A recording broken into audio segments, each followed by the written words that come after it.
Hola, buenas tardes. Bienvenidas, bienvenidos, bienvenides al segundo seminario virtual que junto a la Academia Boliviana de Literatura Infantil y Juvenil organizamos conjuntamente una nueva edición que en este caso lleva por título Nuevos desafíos para la literatura infantil y juvenil iberoamericana.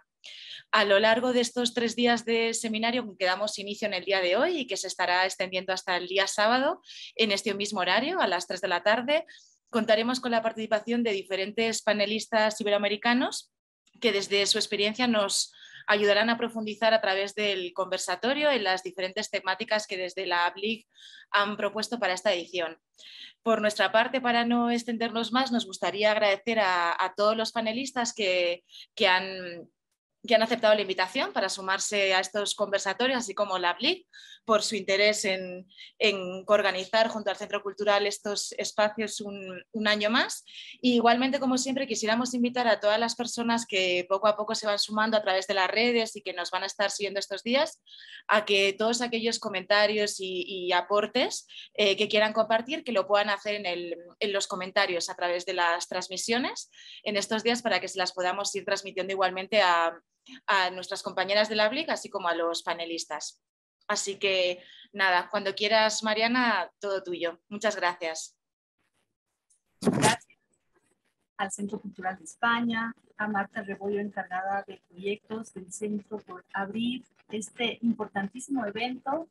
Queremos saludar a todas aquellas personas que nos están viendo a través de las redes y agradecerles a nombre de la Academia Boliviana de Literatura Infantil y Juvenil por participar de un seminario de estas características que el año pasado nos lanzamos a hacer un poco con dudas, un poco sin saber si iba a funcionar o no, pero sabemos ya que aunque la nueva normalidad se imponga y estemos volviendo a la presencialidad, este tipo de seminarios sigue siendo muy útil para traspasar las fronteras y permitirnos conocer y interactuar con gente valiosísima de distintas partes de América Latina y España, ¿no? El día de hoy tenemos como programa hablar con María José Ferrada de Chile y Lucas Ramada Pietro de España. Quien modera será Verónica Linares y el tema es Caminos modernos y posmodernos en la literatura infantil y juvenil. Le cedo la palabra a Verónica Linares. Muchas gracias.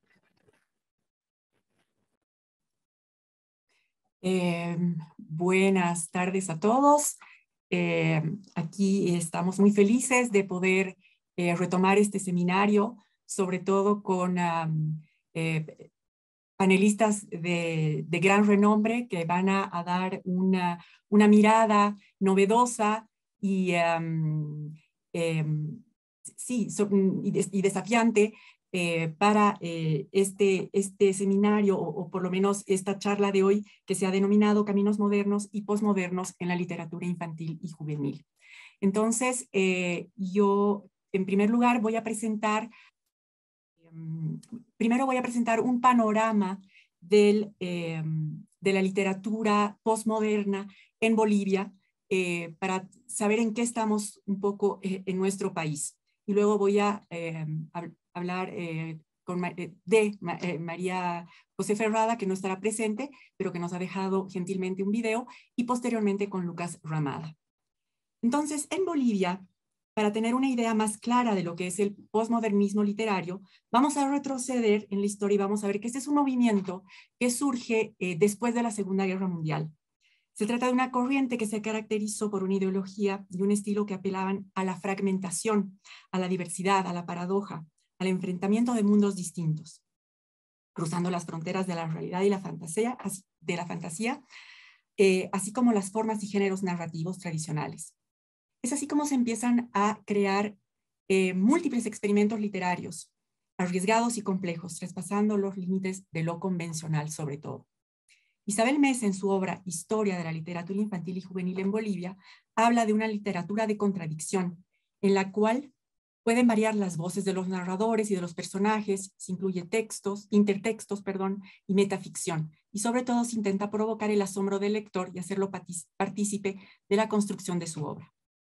El postmodernismo en la literatura infantil y juvenil boliviana se inició recién a finales de los 90, es decir, bastante tardíamente en relación a muchos países. surgiendo obras que rompían con una estética y un tipo de narrativa que habían quedado obsoletas. De esta forma, si bien no se abandonó la forma lineal de narrar, surgieron propuestas innovadoras en cuanto a la estructura de las obras, por ejemplo, los saltos en el tiempo, las historias paralelas, los puntos de vista de los narradores, las puestas en abismo, lo metaliterario, etc. En este nuevo marco surgieron varios autores de la literatura infantil y juvenil boliviana, entre los que se destaca Rosalba Guzmán, que proponen una literatura subversiva no solo por el uso lúdico y humorístico del lenguaje, sino por los temas tocados y su narrativa.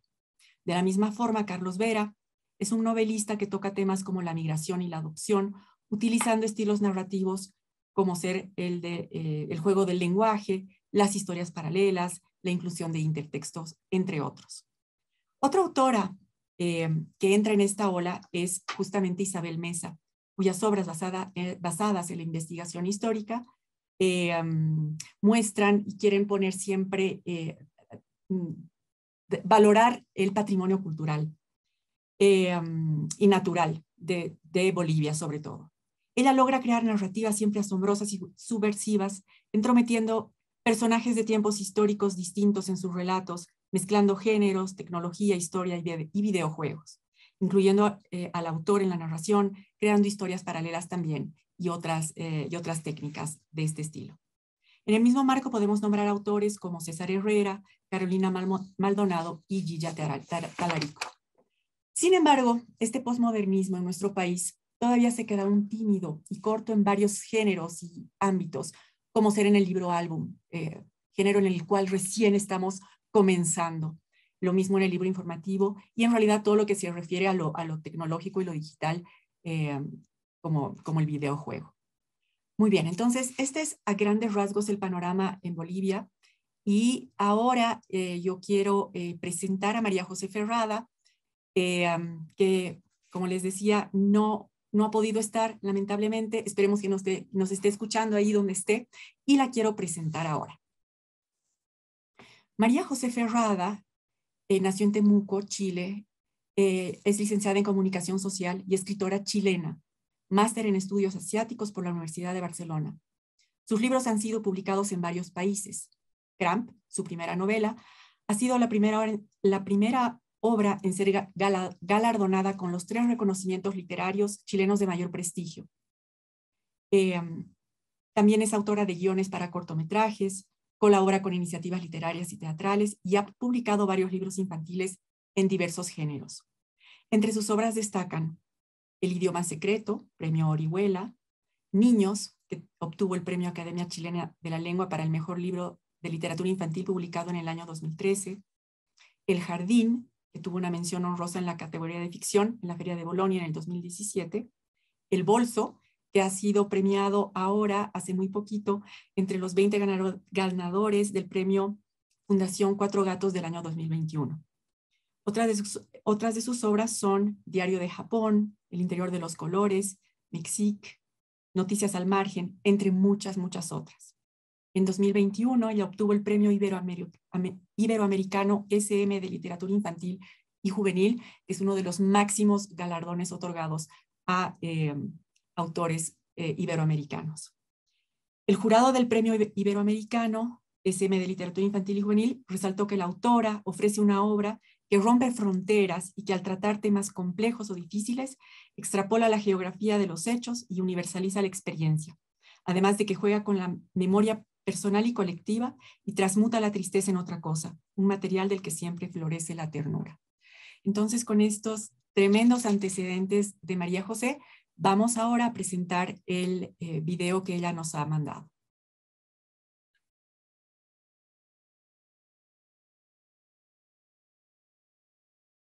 Hola a todos y todas, los saludo desde Santiago de Chile. Gracias por la invitación a este seminario y a esta mesa en específico que se titula Caminos modernos y posmodernos en la LIG.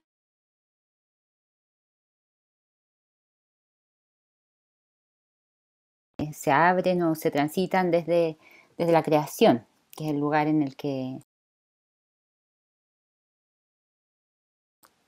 de la LIG en que en que yo estoy, del que les puedo contar algo. Primero, un poco repasarlo, qué podemos entender por literatura posmoderna en este contexto. Creo que es lo mismo que entendemos que aquí, antes de hacer la separación literatura para adultos, literatura infantil y juvenil,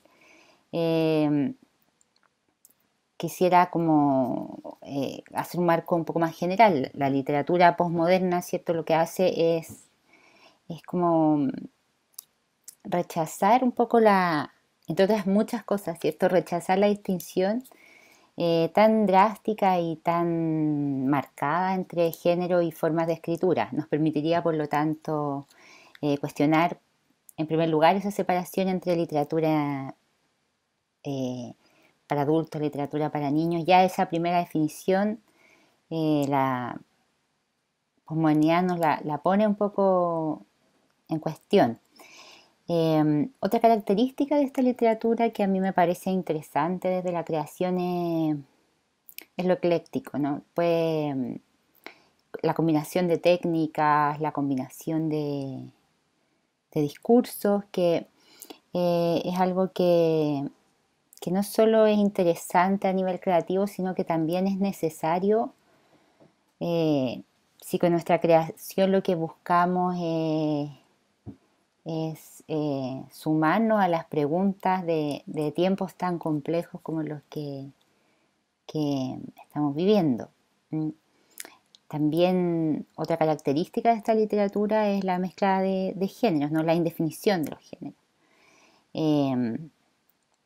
También la integración como entre sus temas, ¿no? Como uno de sus grandes temas es cómo vivimos y cómo habitamos estas sociedades de consumo, esta sociedad, cómo se comporta, cómo nos comportamos en este contexto de sociedad hiperinformada, consumista, cómo se comporta el ser humano y cuáles son las cosas que le faltan o las que se cuestionan en este contexto.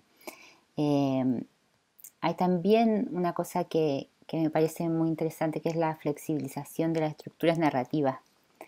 ¿Por qué? Porque las preguntas como que vienen de tantas partes que ya creo que una narrativa muy estable no alcanza un poco para...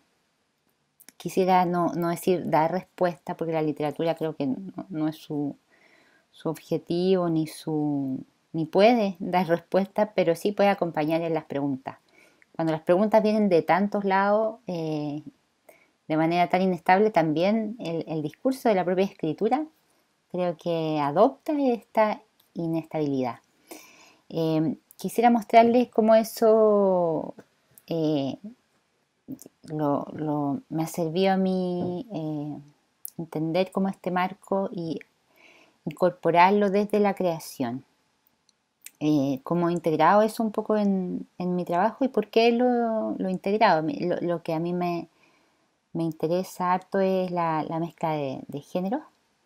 Y quisiera contarles un poco, si bien esto lo he utilizado en distintos libros, traje un libro conmigo que se llama Noticias al Margen, donde es muy clara las posibilidades que esta flexibilización de los géneros entrega. Les voy a leer un poco como para ejemplificar. Y después les voy a contar cómo yo veo que, desde dónde nace esto. Esto es una mezcla de géneros, de dos géneros que al principio pareciera que no tienen mucho que ver o que son opuestos, pero que uno ve que no es tan así. Voy a leer. Tiran migas de pan por la ventana del bus en el que atraviesan el desierto para dibujar un cielo estrellado, un camino en medio de la arena. Una otra, el viaje es largo, las mujeres se enseñan la plegaria. Dios de los pequeños que juegas en un río de la noche, Dios de las cosas perdidas y olvidadas, que cuidas del silencio y de la arena, Dios moreno, cuida de nuestros pajaritos, abrígale las alas, protege su vuelo, Dios de los pequeños, Dios de las cosas perdidas y olvidadas, llévanos en sueño cada noche por las constelaciones del pan. Esta es la ilustración de Andrés López, una edición de Alboroto. Y la noticia es la siguiente. Inmigrantes peruanos en Chile se han triplicado. La hora es el nombre del diario, 21 de junio de 2010. Y el texto noticioso es el siguiente. El subsecretario de Investigaciones, Mario Desbordes, estimó en 90.000 los inmigrantes peruanos en Chile, lo que triplica la cantidad de ciudadanos del vecino país que ingresaron en los últimos años. De esta cifra, 67.000 estarían de forma legal, mientras que 23.000 residen ilegalmente. Aquí, como ven, el texto se compone en realidad de la suma de estos textos, del texto noticioso, del texto poético y de la imagen. La función que para mí cumple aquí el texto poético es como de alguna manera ralentizar la velocidad de la noticia, ¿no? La noticia es rápida y no nos da mucho espacio para reflexionar, para ver lo que está dentro de este número. La poesía aquí lo que nos ofrece es justamente un espacio de reflexión para eso. Quedarnos todo el tiempo que necesitemos en esa noticia que cuando la escuchamos en la radio, la vemos en el televisor, sobre todo para los niños, pasa demasiado rápido. Voy a mostrar algunos otros ejemplos. Una característica también de estas narrativas es que a medida que uno va leyendo el libro, también va reflexionando sobre la escritura, también, sobre los géneros, sobre qué es una noticia, qué es un poema, qué me ofrece una cosa y qué me ofrece la otra.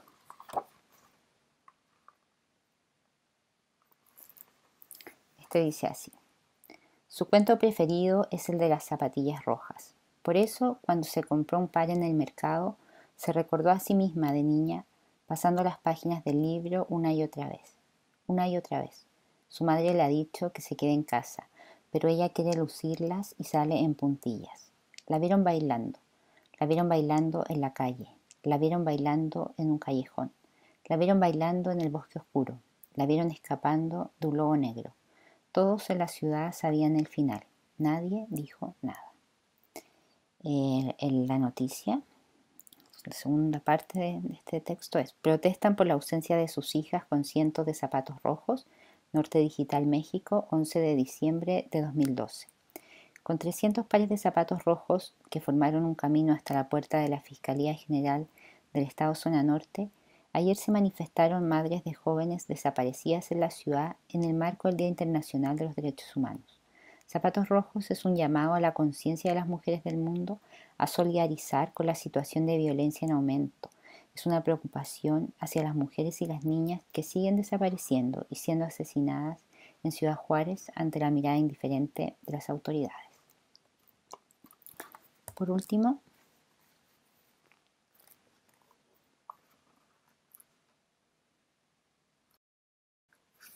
mira las hojas, la hierba, el pequeño saltamontes. A lo lejos, cree escuchar la voz de su madre.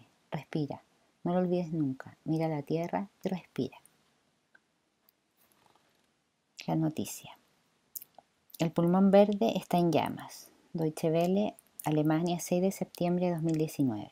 Los expertos aseguran que tras los innumerables incendios en el Amazonas, no solo afectan dramáticamente el clima, sino también a los seres humanos de la región. La selva necesitará más de 200 años para recuperarse. Sin embargo, nunca será la misma selva originaria. Hemos perdido miles de años de evolución. ¿Cuál es la idea de hacer un libro de este tipo? o por qué flexibilizar, ¿cierto?, los géneros a tal nivel. No sé, yo les puedo contar desde mi experiencia con este caso específico. Creo que es una necesidad que el propio contexto plantea. Lo que quiero decir es que no es que un día nos sentemos los que escribimos a decir queremos cambiarla, vamos a escribir de otra manera de ahora en adelante, sino que la misma realidad va planteando, va necesitando nuevas formas de contarse. Una sociedad que cada día está con exceso, ¿cierto?, de a veces estamos como frente de repente nos sentimos bombardeados de información, no sabemos cómo organizar esto y no sabemos cómo procesarlo, no tenemos el tiempo para decantarlo. Aparece la necesidad de buscar como compañía desde la literatura a esta complejidad que nos plantea la vida. No es extraño que cualquier cambio en la literatura en general tenga también su correlato en la literatura infantil, básicamente porque son cambios que responden, estos cambios, ¿cierto?, responden a las necesidades también que tienen los adultos, tanto los adultos como los niños. O sea, si hay cambios en la literatura para adultos y estos cambios los podemos llamar, ¿cierto?, los cambios posmodernos, también deberían verse reflejados en la literatura para niños. O sea, no deberían, sino que no es extraño.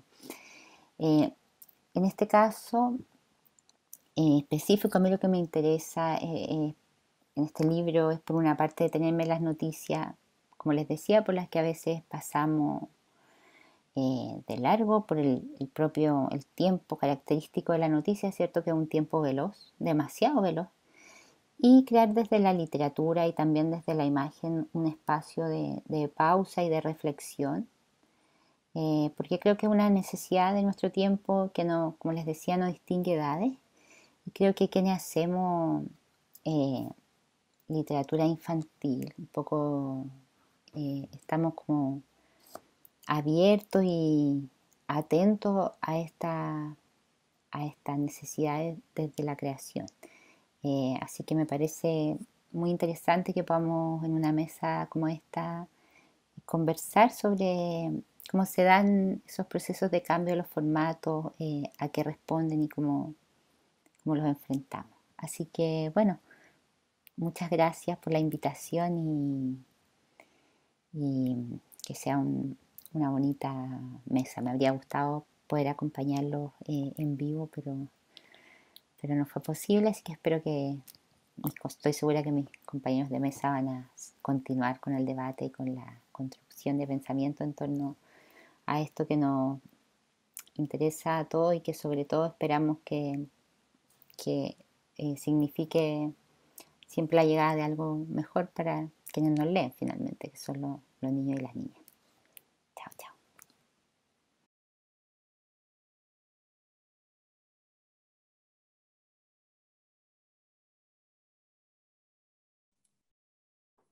Bueno, realmente un gusto poder escuchar a María José, pero una pena no poder conversar con ella. Me encantaría preguntarle tantas cosas, pero bueno, en general, ella nos ha dado en forma muy, muy clara, gracias al ejemplo, a su propio libro, lo que es la literatura posmoderna, en este caso, en este álbum que está construido por dos tipos de narrativa, ¿no es cierto? Por un lado la noticia y por otro lado el poema.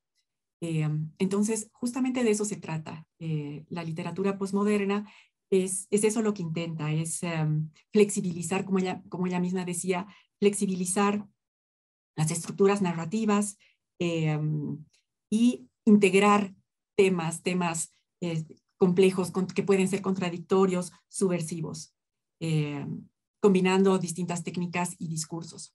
Y como María José también lo planteaba, esto nace como una respuesta a la necesidad de los tiempos de hoy. Como ella misma nos hacía reflexionar, estamos en esta vida, en este mundo tan lleno de bulla y de bueno, violencia de todo tipo. Y bueno, la literatura nos acompaña en esto, nos acompaña, y la literatura infantil también. Y María José, lo hace en una forma magistral, bueno, en todas sus obras y en esta específicamente, mostrándonos cómo se pueden, ¿no es cierto?, dos tipos de narrativa y dos tipos de temas también contradictorios pueden habitar al mismo tiempo, ¿no? Entonces, en este su libro, Noticias al margen, se fusionan la crudeza y la frialdad de una noticia dura, cruel, con la melodía y las imágenes de la poesía, ¿no? Poesía que ralentiza la noticia, que deja respirar, como ella dice, que le da otra perspectiva, y que por último el niño la puede la puede aprender o la puede razonar de una mejor forma que la noticia tan cruda, noticias que hoy por hoy nos bombardean de todas partes y que los niños se enteran y que finalmente sufren. Entonces, realmente aquí este ejemplo de literatura posmoderna es genial, y cómo se inserta adecuadamente en el contexto en el que vivimos. Muy bien, ahora voy a presentar a nuestro otro ponente, a Lucas Ramada Prieto.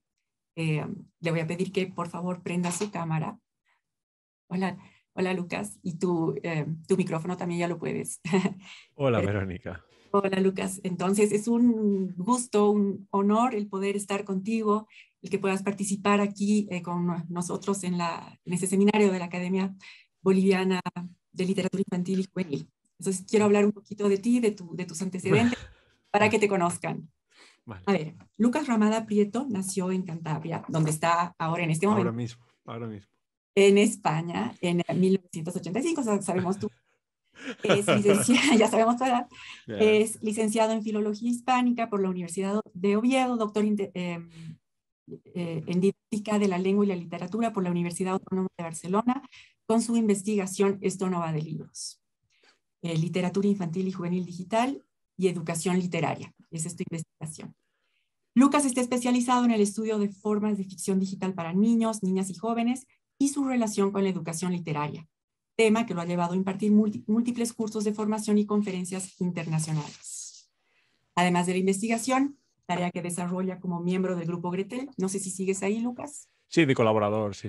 De colaborador. Sí. Gran parte de su actividad laboral la dedica a la formación docente y de mediadores de lectura. Es también autor de Esto no va de libros, el primer canal de Instagram en castellano sobre divulgación de lectura digital y videojuegos para niños y niñas. Okay. Más o menos. No sé si esto está un poquito obsoleto. Sí. No, está bien. Uno sigue haciendo cosas y no para, pero está bien. Exacto, y además me imagino que con la pandemia de pronto también tu actividad ha cambiado un poco, no sé.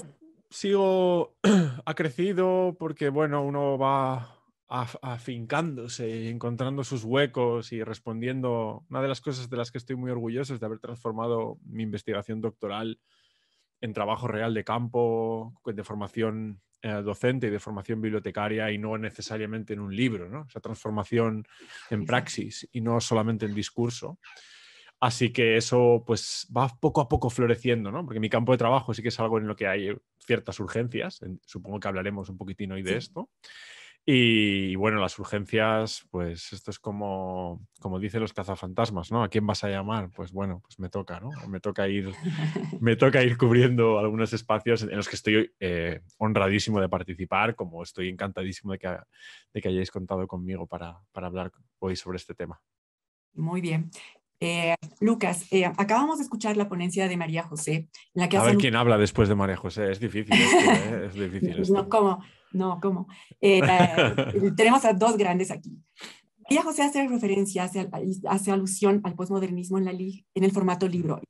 Es lo perfecto de este libro álbum fusionado, ¿no? Tú nos vas a hablar de otro tipo de formato y de lectura que tú la denominas, no sé si tú o ya tenía este nombre, de ficción digital, que yo creo que es un género, no sé si se llama un género, yo creo que yo quiero que lo que... Medio igual, más que... Que yo creo que es en sí postmoderna, o sea, Sí. sí, 100% postmoderna, ¿no es cierto? Sí, de hecho mi investigación, yo siempre tiendo a honrar mucho mis genealogías, ¿no? De dónde vengo, a quién he leído, por qué yo puedo hacer los discursos que he hecho y cómo lo que yo digo no deja de ser un pequeño paso de todas mis maestras, ¿no? Y una de ellas es María Cecilia Silva Díaz. Y ella tiene una tesis doctoral que podéis consultar porque está, como todas las tesis que hacemos en la Autónoma de Barcelona, están libres y de acceso gratuito. Ella tiene una tesis que para mí es un pilar existencial para entender lo que es la literatura infantil actual, ¿no? Habla precisamente del álbum postmoderno. Y yo siempre digo que lo que yo hice simplemente fue pensar la ficción digital bajo la luz de muchas de las cosas que decía María Cecilia. Y en efecto, algunas de las cosas que ella hablaba era del carácter lúdico y juguetón de la literatura posmoderna. Y bueno, si vamos a hablar de ficción digital que tiende a ser juguetona e interactiva, pues eso encajaba.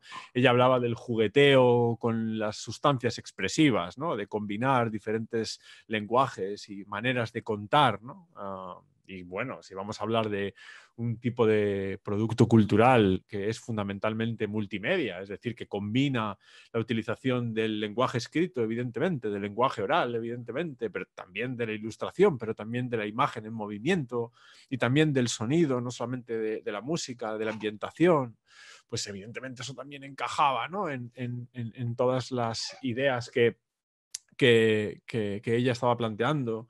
Ella hablaba de la ruptura de las barreras tradicionales de comunicación de la literatura, y si hay algo que define el juego es precisamente lo que llamamos la metalepsis, ¿no? Que es esta figura literaria que habla de cuando se rompen las paredes de lo narrativo, ¿no? Cuando un personaje mira hacia arriba de repente y le habla a su propio narrador, cuando un narrador mira hacia afuera del libro y le habla a su propio lector, a su propia lectora. Si pensamos en cómo funciona realmente un medio como es el del videojuego, eso ocurre por defecto, ¿no? Es lo que Anton Planels llama la metalepsis por defecto participativa del videojuego, y es que hay una persona en la vida real que decide intervenir en un mundo de ficción. Por lo tanto, hay una especie de túnel, una grieta en los muros que normalmente separan la realidad de la ficción por la que penetramos para jugar con ella, ¿no? Entonces, claro, como tú dices, la ficción digital, que es una palabra que yo utilizo mucho, sí que tiene tradición en los estudios sobre las humanidades digitales. Astrid Enslin y Alice Bell hablan de digital fiction en inglés, de ficción digital, porque se les quedaba pequeña una palabra, yo creo, se les quedaba pequeña una palabra que era la literatura electrónica, de la que se habla en los estudios norteamericanos. Porque es cierto que muchísimas veces los estudios que hablan de literatura electrónica o literatura digital, algo que, como tú bien decías al hablar de mi tesis, yo también busqué durante muchísimo tiempo, ¿no? ¿Dónde está la literatura digital? Hay veces que supone una rigidez a la hora de entender de dónde viene, y la palabra ficción es más amplia que la palabra literatura. Entonces, una vez que dejas de buscar la literatura y buscas la literariedad, que no es lo mismo, en la ficción, bueno, pues uno empieza a estar más cómodo, ¿no? Entonces, esa idea de cuando empiezas a entender este medio realmente, pues ves que es fundamentalmente es fundamentalmente posmoderno, postestructuralista, porque no puede no serlo. Está en su propio ADN, ¿no? Luego otra cosa es qué hace con él, y si tiene inercias más clásicas o si va directamente a romper todas las barreras y decide ir desnudo por la vida, ¿no? Y juega con todo ello, pero por definición sí que comparte muchas características esenciales con la idea posmoderna, y tiene mucho sentido con algo que decía María José, ¿no? Claro, yo hablo como alguien que analiza, no como alguien que escribe.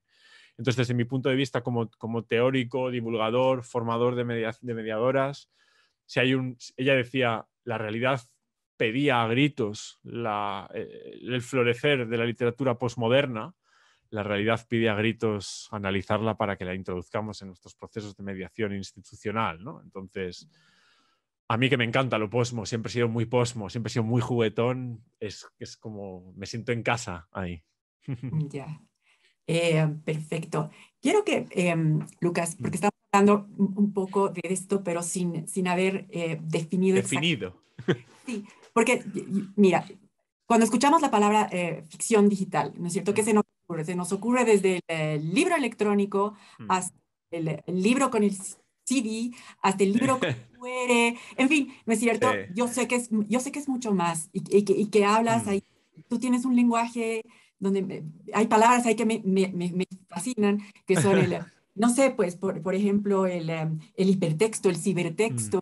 Sí. Entonces, quiero que tú nos des así, de manera general, Mapeo. no tan general, no sé, para que sepamos de lo que estamos hablando. El término ficción digital es lo que llamamos un término paraguas, un término que nos permite hablar de toda una realidad cultural que nos interesa a remolinar, juntar por algún motivo, ¿no? En este caso el motivo es que cuando hablamos de ficción digital hablamos de ficción que es nativamente digital. Es decir, que no ha sido la gran diferencia entre digital y digitalizado, ¿no? Si nos centramos en concreto en la literatura digitalizada, citando ahora a Celia Turrión, otra investigadora madrileña muy interesante, ella diferencia estas dos, la literatura digital de la digitalizada, porque la digitalizada no deja de ser la traslación de un modelo conocido, como es la del papel, a la pantalla, ¿no? Es decir, yo puedo escanear Guerra y Paz y la meto en una pantalla y Guerra y Paz no cambia, exactamente igual que si tengo un PDF con Guerra y Paz y lo imprimo, la esencia textual no cambia. Sí que es cierto que cambian los contextos de lectura, que eso también es interesante de investigar,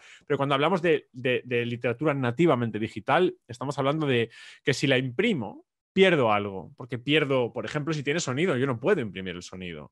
Si tiene interacción, yo no puedo convertir esa interacción con la obra con un papel, ¿no? Entonces, esa es la idea de lo nativamente digital, es aquella producción ficcional que necesita y aprovecha de los contextos informáticos, de las compus, tanto para el proceso de creación como para el proceso de disfrute, ¿no? Entonces ahí hay una primera barrera conceptual, de decir, ok, no hablamos de PDFs en pantalla, no hablamos de ebooks, hablamos de una serie de obras, de textos, de discursos ficcionales. También habría que hablar de la no ficción digital, pero todavía no estamos... creo que hablabais de los libros informativos, ¿no? Que todavía estamos llegando a esa exploración posmoderna del libro informativo. También llegaremos a la exploración posmoderna de la obra digital informativa. Estamos todavía llegando ahí. Vamos con un poco más de retraso ahí. Pero eso, obras nativamente digitales que se aprovechan de lo que tienen estos contextos informáticos para ofrecernos, que como te decía, pues básicamente son eso, la idea de poder combinar diferentes lenguajes, porque las computadoras permiten mezclar desde esa lista de lenguajes que yo decía, ¿no? Texto oral, texto escrito, imagen, estática y movimiento, ilustración, gramática cinematográfica, música, sonido, ambientación, que tienden a ser participativas, es decir, que te tienden la mano para que juegues con ellas, que es lo que normalmente llamamos interactividad.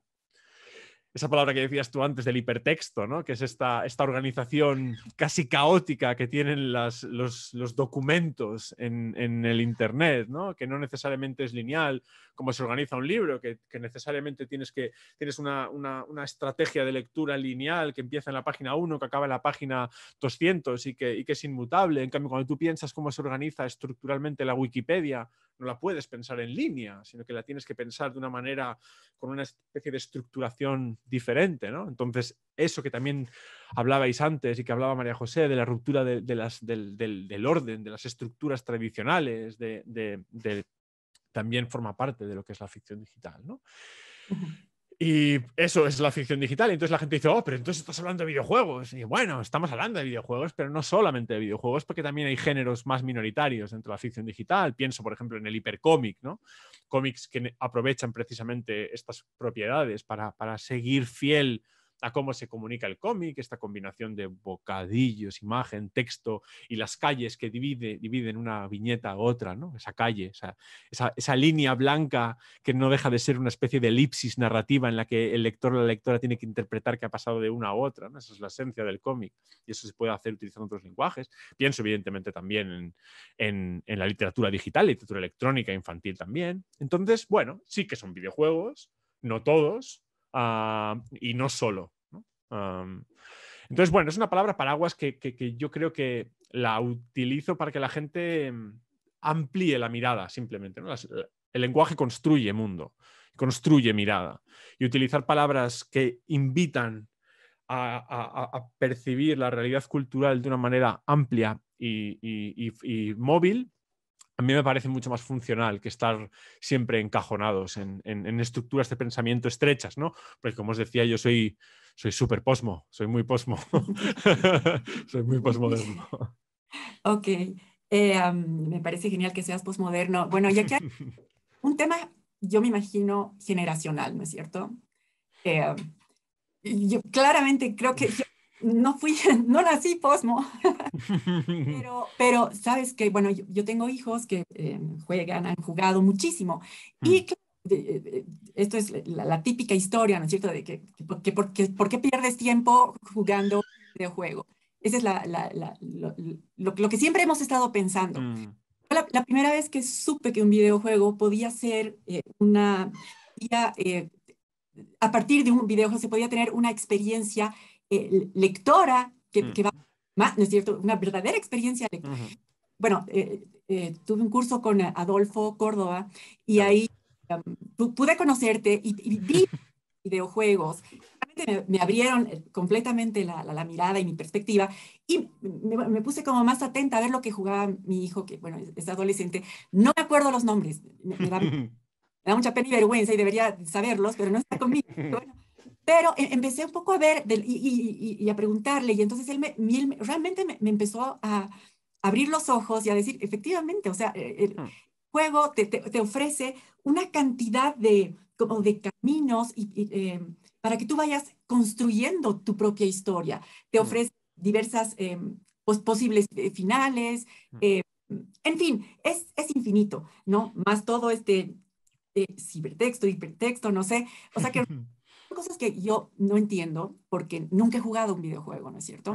Pero bueno, no sé si lo lograré. No sé si has tenido, no sé si has tenido Sí. experiencia con gente como yo Sí, que no ha claro, jugado nunca es mi trabajo.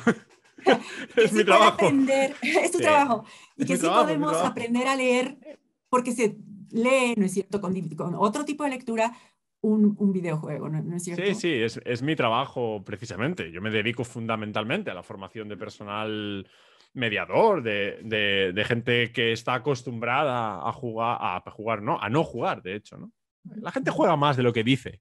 Eso es muy interesante también, ¿no? Porque hay una cuestión aquí sobre qué consideramos jugar a nivel sociocultural público y parece como que jugar se suele adscribir a una serie de obras muy concretas, ¿no? También hay unas cuestiones aquí bueno, de hegemonías discursivas en las grandes empresas, etcétera, precisamente por la desatención institucional que ha habido a la hora de abordar la pluralidad estética del juego, etcétera, ¿no? Pero lo que tú dices, encontrar, por eso hablo siempre de mis genealogías, encontrar los nexos entre quienes somos como mediadoras literarias, como divulgadoras de literatura infantil, como docentes, como personal bibliotecario, como gente que gestiona espacios de lectura no oficiales, que también me gusta mucho trabajar en esos espacios, es encontrar los nexos, ¿no? Y por eso me parece muy interesante el hablar de ficción.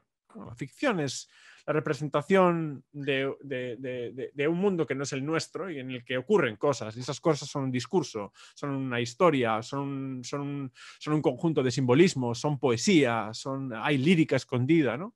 Entonces mi trabajo normalmente es entrenar la mirada de la gente para que sea capaz de lo que te decía antes, ¿no? A lo mejor no hay literatura, pero sí que hay literariedad, que no deja de ser la esencia de lo literario, ¿no? Y encontrar exactamente cómo hablan estas obras, que tienen sus particularidades y que tenemos que honrar cómo hablan estas obras, porque uno de los grandes errores históricos de la academia en literatura infantil ha sido intentar explicar la ficción digital a partir de las herramientas del álbum ilustrado. Y no funciona de la misma manera. Hay otros lenguajes, hay otras estructuras, hay otras formas de proceder, pero la esencia no deja de ser alguien que está intentando expresarse como ser humano. Y eso es exactamente igual en todos los medios que giran en torno a lo ficcional, ¿no? Desde el teatro hasta la pintura, hasta la literatura tradicional. Y entonces se trata de ver exactamente cómo hablan estas obras. Entonces es muy importante acompañar con empatía, cariño y de manera longitudinal estos procesos de aprendizaje, ¿no? Yo siempre que diseño itinerarios, no siempre empiezo con obras complicadas. A veces sí, para agitar, ¿no?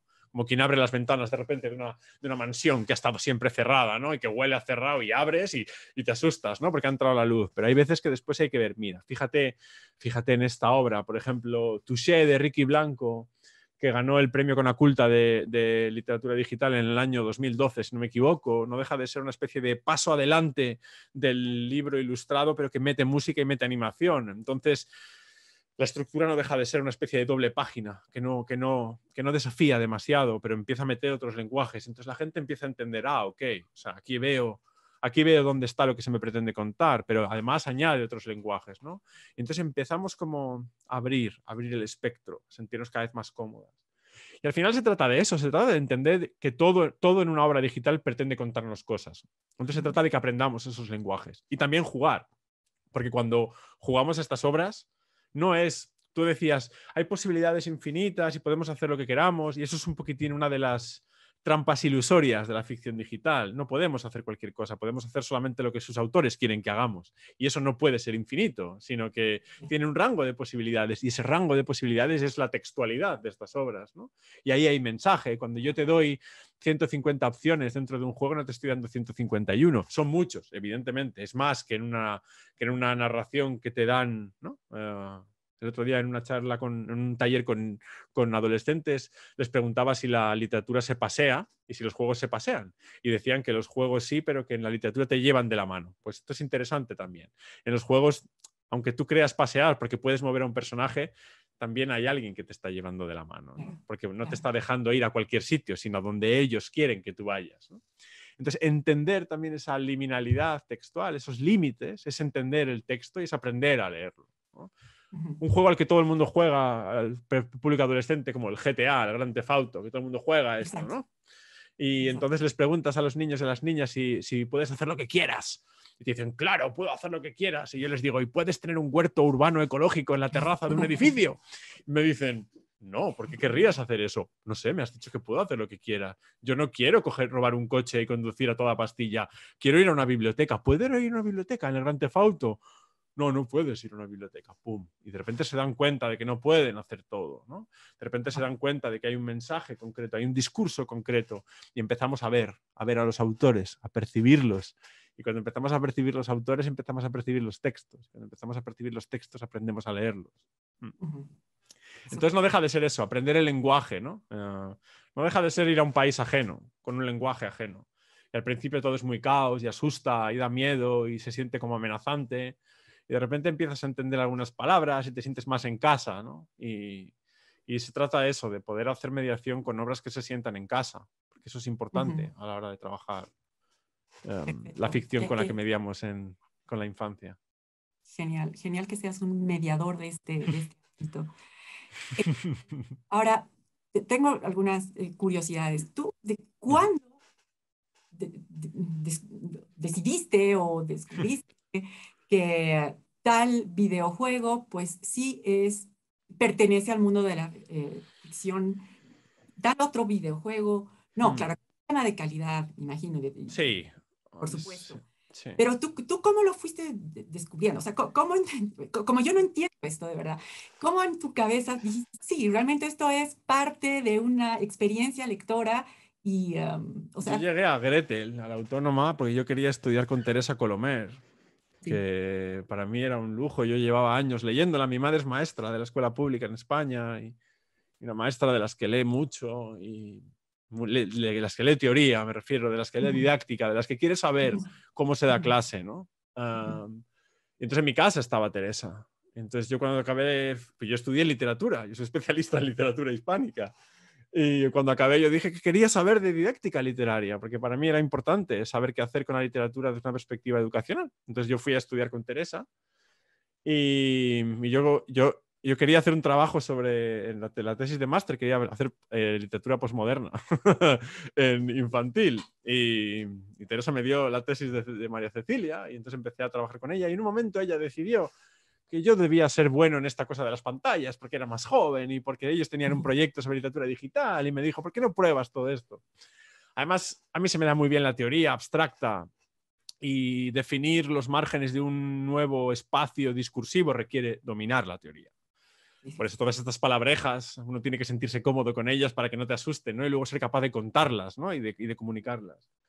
Entonces me enamoré de este campo porque me encanta la teoría, porque me encanta la teoría literaria y porque me encantan los retos y porque me gusta lo nuevo, porque me encanta la vanguardia y me encanta rascar. y porque yo siempre he jugado, siempre. Y esta parte es importante, el hecho de que a mí nunca me ha asustado lo digital. No sé si es una cuestión necesariamente generacional o puramente de un perfil, creo que son las dos cosas. Pero siempre he buscado la literatura escondida. Yo siempre digo que siempre he leído jugando y que siempre he jugado leyendo. Y esto es fundamental para llegar al punto en el que yo me pongo delante de toda una nueva realidad cultural e intento explicarla de nuevo honrando a mis maestras, ¿no? Mis maestras son la educación literaria concebida como la concibió Teresa Colomer desde su tesis hasta todos los estudios posteriores, no solamente por ella, sino por el grupo de investigación Gretel, la importancia de no entender los textos en aislamiento, sino en lo que significan para la cultura infantil y juvenil y su progreso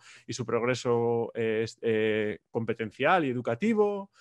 La importancia de estar cerca de estos espacios reales porque he vivido siempre con una maestra que se ha formado constantemente y he sido consciente de que lo importante que es que la gente que se dedica a enseñar la literatura tenga acompañamiento formativo real y serio y a la altura de sus necesidades en el día a día. Entonces, no sé, es como un triple tirabuzón con voltereta y media en la que yo llegué y resulta que encajo en todo esto, entonces intento honrar el enorme privilegio que significa haber encajado en un espacio como este. Y mi manera de honrarlo es, pues estando ahí, manchado de barro, todo el rato, rodeado de maestras, bibliotecarias y mediadoras de lectura, intentando hacerles entender que esto importa, porque no sé cómo es en Bolivia, porque no domino los datos de Bolivia, pero en España el 80% de la población infantil y juvenil juega cosas, las instituciones oficiales no hacen nada al respecto. En México es el 92%, es decir, que no es solamente una cuestión europea, va más allá. Entonces, algo tenemos que hacer, ¿no? Entonces, la mejor manera de hacerlo es intentando seducir a la gente para convencerles de que hey, esto merece la pena. Es muy divertido, merece muchísimo la pena, porque son, como tú decías, experiencias lectoras que están ahí, solamente que hay que saber verlas, ¿no? Hay que saber entenderlas y descubrirlas. Antes de que Mariana nos corte, que ya se nos corte. Quiero hacerte una última pregunta. Tengo miles, pero bueno, ni modo. Lo siguiente, el libro, el fin de la literatura, el fin del libro de la literatura lineal, digamos, es el libro, la historia en sí misma, ¿no es cierto? Y el goce, para mí, por lo menos. En el caso del videojuego, ¿es el juego? No, hay un gran error a la hora de entender el juego como una obra que necesita ser acabada, completada, ganada, batida. Porque el juego normalmente se ha proyectado históricamente como algo que tú ganas. Y no. Yo cuando veo a los canijos y a las canijas de 3 años jugar a que son una bruja y para eso cogen una escoba y la convierten en algo que vuela, no veo que ganen nada. Y están jugando. Y el texto es la escoba que de repente vuela. Ese es el pacto de ficción del juego simbólico.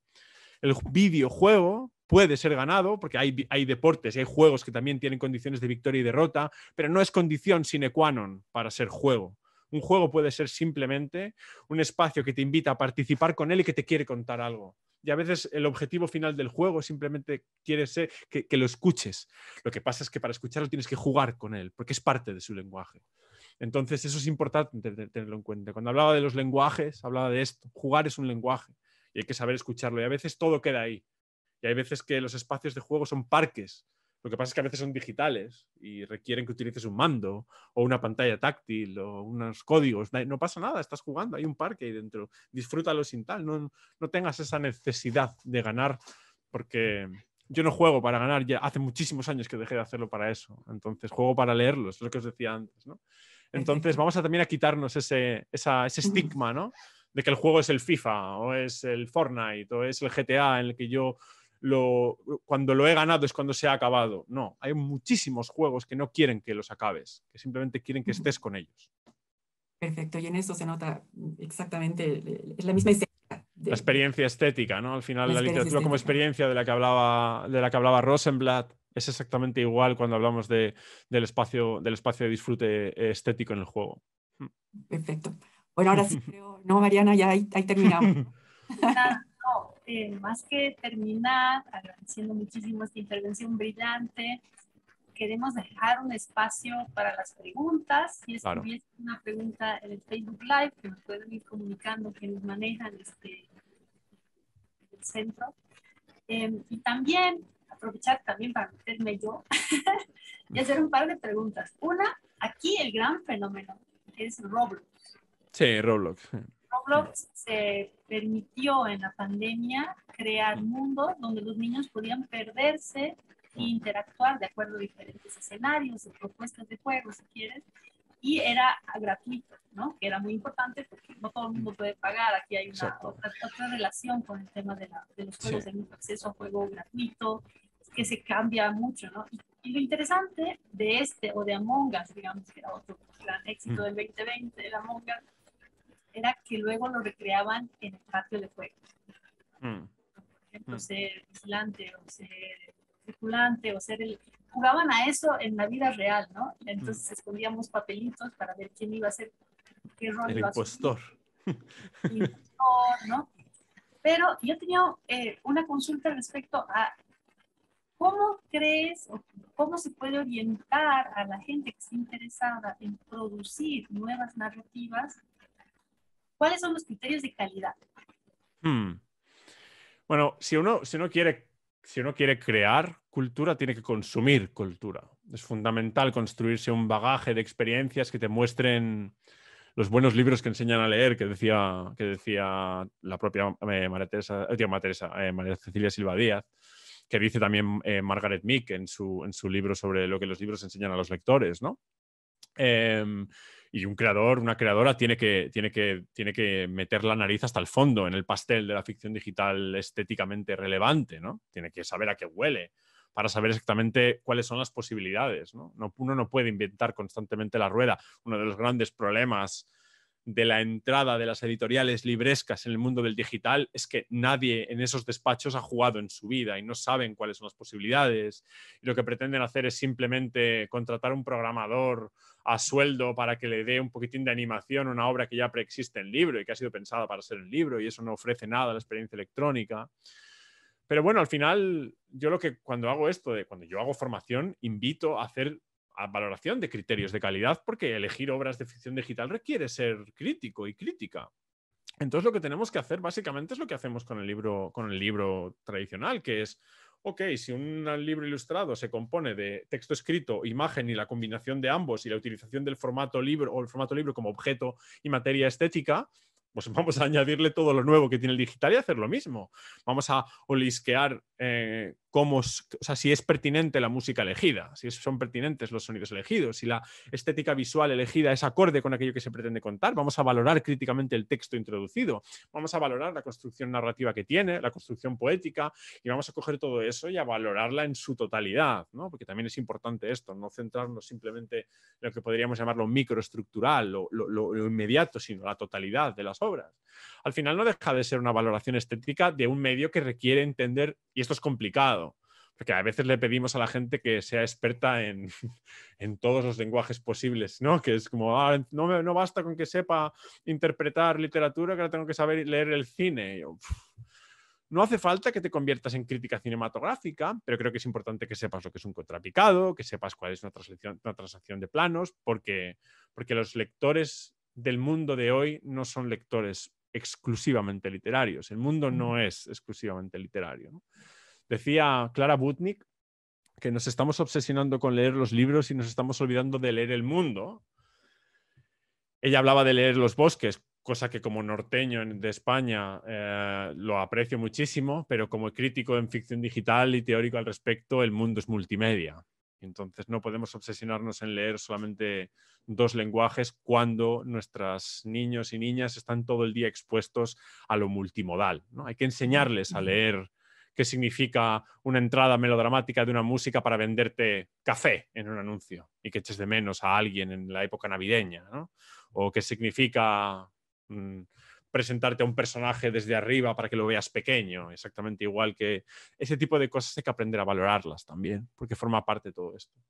Entonces eso, jugar, querer jugar y descubrir, ser curioso, ser curiosa, y luego mirada crítica. Y la mirada crítica la vamos formando poquito a poco, y para la mirada crítica es importante también traducir, ¿no? ¿Qué sé yo hacer? Pues si soy muy hábil interpretando narrativa literaria, voy a ver qué puedo importar de mi mochila competencial a la lectura de otros lenguajes, ¿no? Nadie dijo que fuese fácil, por eso, por eso tengo trabajo, yo creo, ¿no? Porque acompaño mucha gente en este sentido. Pero ese es un poquitín la hoja de ruta es esa. Y hay que acompañar mucho a la gente con mucha formación. Hay que ofrecer formación a la gente que se dedica a todo esto. Perfecto, Lucas. Ha sido realmente genial hablar contigo. Creo que has Un placer. aclarado el panorama muchísimo. Qué ganas de seguir aprendiendo. Me prometo que voy a jugar. Hay que jugar, hay que Tenemos jugar. una pregunta de programación Matadero. Uh-huh.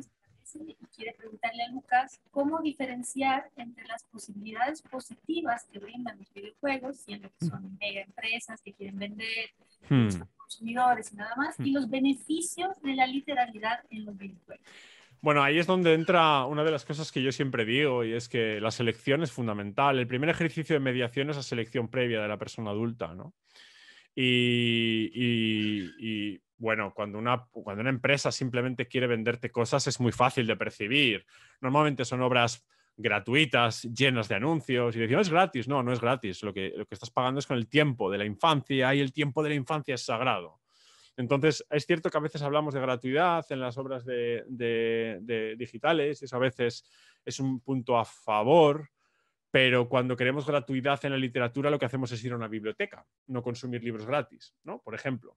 Y eso es importante también tenerlo en cuenta. Creo que las bibliotecas deberían empezar a construirse como ágoras de acceso de ficción digital de calidad para que las familias que no tienen demasiados recursos no tengan que recurrir a las obras gratuitas, ¿no? Porque es cierto que Roblox es un entorno como muy abierto de muchas posibilidades, pero no está María José Ferrada, ¿no? Y yo quiero que la infancia lea a las María José Ferradas de la ficción digital, y esas no están en Roblox, están en las bibliotecas, ¿no?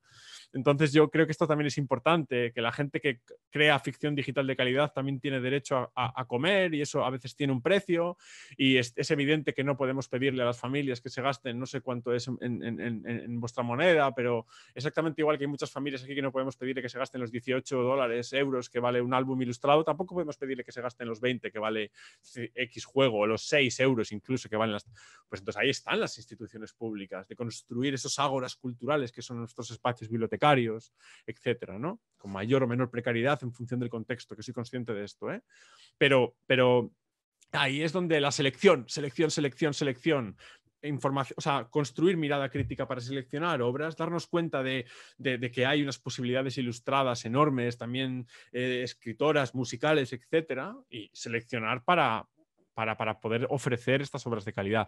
Las obras malas se ven a la legua porque es eso, porque pues incluso porque son feas. Muchas veces tienen colores feos, mal elegidos, no tienen ilustrador, están escritos por una inteligencia artificial o una traducción directamente de Google, y no hay gente contratada detrás, profesionales de cada uno de los lenguajes, y se nota, ¿no? Se nota mucho.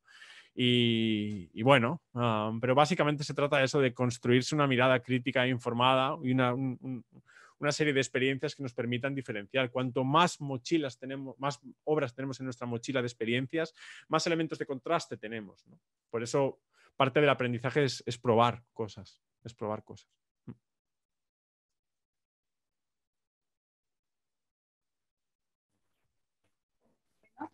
Parece que ahora ya no tenemos más preguntas. Tenemos nosotras un montón más de preguntas. Queremos acotarnos al tiempo que se nos ha dado para este seminario. Agradecemos muchísimo al Centro Cultural de España por darnos esta posibilidad. Le agradecemos a ti, Lucas, porque deben ser las 9 de la noche. No, está bien. Yo estoy honradísimo de poder estar aquí con vosotras, así que gracias a vosotras por la invitación. Agradecer a Verónica por el panorama breve que nos ha dado también sobre nuestra realidad boliviana, y cerrar invitando a todos los oyentes a que se conecten también mañana a la misma hora, ya que tendremos todavía 2 días más de debate con personalidades muy interesantes de la literatura y de la movida en América Latina y España. Muchísimas gracias, Lucas. Muchísimas gracias, Verónica. Gracias a Marta y al centro. Un saludo grande desde la Academia Boliviana.